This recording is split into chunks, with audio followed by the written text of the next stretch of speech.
ನಮಸ್ಕಾರ C B ಗೌಡ್ರಿಗೆ. ನೋಡಿ ಸರ್, ನಮ್ಮ MLC ಕಂಪ್ನಿದು ಪ್ರಾಡಕ್ಟ್ ಕೊಟ್ಟು ನಮ್ಮ ಸುರೇಶ್ ಅಣ್ಣ ಅವ್ರ ತೋಟ ಚೆನ್ನಾಗಿ ಬೆಳೆದಿದೆ.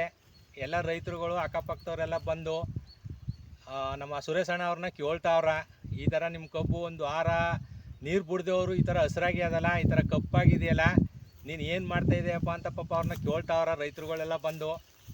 ಆದ್ರೆ ಅವರು ಪಾಪ ಹೇಳ್ತಾವ್ರ ಎಲ್ಲರಿಗೂ. ನಮ್ಮ ಕುಮಾರಣ್ಣ ಅನ್ನೋರು ಬಂದು ನಮ್ಗೆ ಈ ಥರ MLC ಕಂಪ್ನಿದು ಪ್ರಾಡಕ್ಟ್ ಕೊಟ್ಟಾರ. ನಾವು ಬಳ್ಳಾರಿಗೆಲ್ಲ ಹೋಗಿದ್ದೋ ಅಂತ ಸುರೇಶ್ ಅಣ್ಣ ಅವ್ರು ಹೇಳ್ಕತ್ತಾವ್ರ ಜನಗಳ್ಗೆ. ಆದ್ರೆ ಜನ ಎಲ್ಲ ಬಂದು ಕಬ್ಬನ್ನ ನೋಡ್ಬಿಟ್ಟು ಏನು ಇಷ್ಟು ಚೆನ್ನಾಗಿದೆಯಲ್ಲಪ್ಪ, ಈಗ 5 ತಿಂಗಳಿಗೆ ಈ ಥರ ಕಬ್ಬಿದೆಯಲ್ಲ ಅಂತ ಎಲ್ಲ ಕೇಳ್ತಾ ಇದ್ದಾರೆ ಸರ್. ಅದಕ್ಕೆ ಅವರು ಪಾಪ ಹೇಳ್ತಾ ಇದ್ದಾರೆ, ನಾನು ಹೇಳಿದ್ದೀನಿ ಅವ್ರಿಗೆ, ನಿಮ್ಮ ಅಕ್ಕಪಕ್ಕದ ಜಮೀನವ್ರಿಗೆಲ್ಲ ಹೇಳಿ ನಮ್ಮ MLC ಕಂಪ್ನಿದು ಉಪಯೋಗಿಸ್ಕೊಳ್ಳಿ, ರೈತರಿಗೆ ಒಳ್ಳೇದಾಗಬೇಕು ಅಂತ ನಾವು ಬಂದಿರೋದು, ರೈತರ ಜಮೀನುಗಳು ಒಳ್ಳೇದಾಗಬೇಕು ಅನ್ನೋದಕ್ಕೋಸ್ಕರವಾಗೇ ನಾವು ತಿರುಗ್ತಾ ಇರೋದು ಅಂತ ಹೇಳಿ ಸರ್. ಸುರೇಶ್ ಅಣ್ಣ ಸರ್ ಅಂತ ಅಂದ್ಬಿಟ್ಟು ಹೇಳಿದ್ದೀವಿ.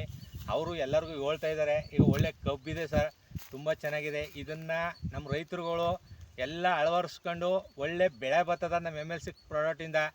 ಎಲ್ಲ ದಯವಿಟ್ಟು ರೈತರುಗಳ್ಗೆ ಮನವಿ ಮಾಡ್ಕೊತೀವಿ. ನೋಡಿ, ಕಬ್ಬು ಬಂದು ನೋಡಿ, ಕಬ್ಬು ಬಂದು ನೋಡ್ಬಿಟ್ಟು ನಿಮ್ಮ ಅಕ್ಕಪಕ್ಕ ಜಮೀನವರು, ಅಕ್ಕಪಕ್ಕ ಊರವರು ಬಂದು ಸುರೇಶ್ ಅಣ್ಣ ಅಂತ ಪರ್ಣಮಿ ಪುಡ್ದವರು ನೋಡಿ ಕಬ್ಬು ನೋಡ್ಬಿಟ್ಟು ಇದೇ ಥರ ನೀವು ಒಂದೊಂದು ಎಕರೆಗೆ ಮಾಡಿ ಸರ್. ರೈತರುಗಳ್ಗೆ ಕೇಳ್ಕೊತಾ ಇರೋದೇ ಎಷ್ಟು, ಒಂದೊಂದು ಎಕರೆಗೆ ಮಾಡಿ. 1 ಎಕರೆಲಿ ಈ ಥರ ಬಂದ್ರೆ ಎಲ್ಲ ಭೂಮಿ ನಿಮ್ಗೆ ಎಷ್ಟಿದ್ದು ಅಷ್ಟಕ್ಕೆ ನಮ್ಮ MLC ಪ್ರಾಡಕ್ಟ್ ತಗೊಳ್ಳಿ, ಚೆನ್ನಾಗಿ ಬೆಳೀರಿ. ನೀವು ರೈತರುಗಳು ಚೆನ್ನಾಗಿದ್ರೆ ನಾವು ಚೆನ್ನಾಗಿರ್ತೀವಿ ಅನ್ನೋದು ನಮ್ಮ ಆಸೆ. ತುಂಬ ಥ್ಯಾಂಕ್ಸ್ ಸರ್. ಹೇಳಿ ಕುಮಾರಣ್ಣ.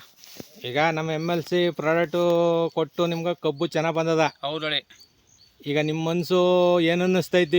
ಈಗ ನಾನು ಒಂದು ವಾರ ತಪ್ಪರು 15 ದಿನಕ್ಕೆ ನೀರು ಬಿಟ್ಕೊಳ್ಳಿ, ತುಂಬ ಹಸಿರಾಗಿದೆ.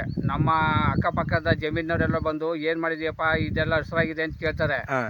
ಆ ಹಸಿರಾಗಿದೆ ಅನ್ನೋದಕ್ಕೆ ನಾನು MLC ಕಂಪ್ನಿ ಪ್ರಾಡಕ್ಟ್ ಎಲ್ಲ ಯೂಸ್ ಮಾಡ್ತಾ ಇದ್ದೀನಪ್ಪ, ಆ ಉದ್ದೇಶದಿಂದ ಇದು ಹಿಂಗಿದೆ ಅಂತ ಹೇಳಿದ್ದೀನಿ. ಅಕ್ಕಪಕ್ಕದವ್ರೆಲ್ಲ ಬರ್ತಾರೆ, ನೋಡ್ತಾರೆ. ನಮ್ಮ ಅಕ್ಕಪಕ್ಕದ ಊರವ್ರಿಗೂ ಹೇಳಿದ್ದೀನಿ, ಅವರು ಬಂದು ಒಂದ್ಸತಿ ನೋಡಿ ಹೋಗವ್ರೆ. ನೋಡಿ ಹೋಗಿರೋದ್ರಿಂದ ನೆಕ್ಸ್ಟು ನಾವು ಮಾಡ್ಬೇಕಾದ್ರೆ ನೀನೇ ಬಂದು ಅದೇನೋ ಕೊಡ್ಸಪ್ಪ, MLC ಕಂಪ್ನಿ ನಮಗೇನು ಗೊತ್ತಿಲ್ಲ, ಆದರೆ ನೀವು ಹಾಕಿರೋದ್ರಿಂದ ಬಂದು ಕೊಡಿಸಿ, ಅದೇ ರೀತಿ ನಾವು ಮಾಡ್ಕೊಂಡು ಹೋಗ್ತೀವಿ ಅಂತ ಹೇಳ್ತಾ ಇದ್ದಾರೆ. ನಮ್ಮ MLC ಕಂಪ್ನಿದು ಪ್ರಾಡಕ್ಟ್ ಕೊಡ್ಸಕ್ಕೆ ನೀವು ರೆಡಿ ಇದ್ದಾರೆ? ರೆಡಿ, ಕೊಡಿಸ್ತೀವಿ. ನಾವು ಮಾಡಿ ಅನುಭವ ಪಟ್ಟಿದೀವಲ್ಲ, ಈಗ ನಮ್ಗೆ ಧೈರ್ಯ ಇದೆಯಲ್ಲ. ಹೌದು, ನಮ್ಮ ಜಮೀನಿಗೆ ನಾವು ಹಾಕಿದ್ಮೇಲೆ ಬೇರೆಯವ್ರಿಗೆ ಹೇಳೋದ್ರಲ್ಲಿ ಏನು ತಪ್ಪೇನಿಲ್ಲ. Okay sir. ಈಗ ನೀವು ಅದರಿಂದ ಎಲ್ಲರಿಗೂ ಹೇಳಿ, ಅಕ್ಕಪಕ್ಕದ ಊರವ್ರಗ, ಅಕ್ಕಪಕ್ಕ ಜಮೀನವ್ರಗ, ನಾನು ಈ ತರ ಹಾಕಿದ್ದೀನಿ, ಕಡಿಮೆ ಖರ್ಚಲ್ಲಿ ಒಳ್ಳೆ ರೇಟ್, ಒಳ್ಳೆ ಬೆಳೆ ತಗೋಬಹುದು ನಾವು ಅಂತ ಹೇಳಿ ನಿಮ್ಮ ಪರವಾಗಿ ನೀವು ಎಲ್ಲರಿಗೂ ಕೊಡಿಸ್ತಿದ್ದಾರೆ ಅನ್ನೋ ಭರವಸೆ ನಮ್ಗದ. ಕೊಡ್ಸಿ ಮಾಡಿ ಒಳ್ಳೆ ರೈತರುಗಳ್ಗ ಒಳ್ಳೆ ಬೆಳೆ ತರ ಮಟ್ಟ ನೀವು ಹೇಳ್ಬೇಕು. ಹೌದು, ಹೇಳ್ತೀವಿ. ಅವ್ರ ಮೇಲೆ ಮನವಿನೂ ಮಾಡ್ಕೊತೀವಿ. ನಾವು ಅದಕ್ಕೆ ಗ್ಯಾರಂಟಿನೂ ಕೊಡ್ತೀವಿ. MLC ಕಂಪ್ನಿ ಪ್ರಾಡಕ್ಟ್ಗಳಿಗೆ ಸಿಗೋದ ಗ್ಯಾರಂಟಿನೂ ಉಂಟು ನಮ್ಮ. ಒಟ್ಲಿಗೆ ನಮ್ಮ ಕಂಪ್ನಿದು ನಿಮ್ಗೆ ಭಾಳ ಇಷ್ಟ ಆಯ್ತು. ಗ್ಯಾರಂಟಿ ಉಂಟು, ಮಾಡೇ ಮಾಡ್ತೀವಿ. ಸರಿ ಸುರೇಶ್ ಅಣ್ಣ, ಥ್ಯಾಂಕ್ ಯು ಸುರೇಶ್ ಅಣ್ಣ. ಆಯ್ತು.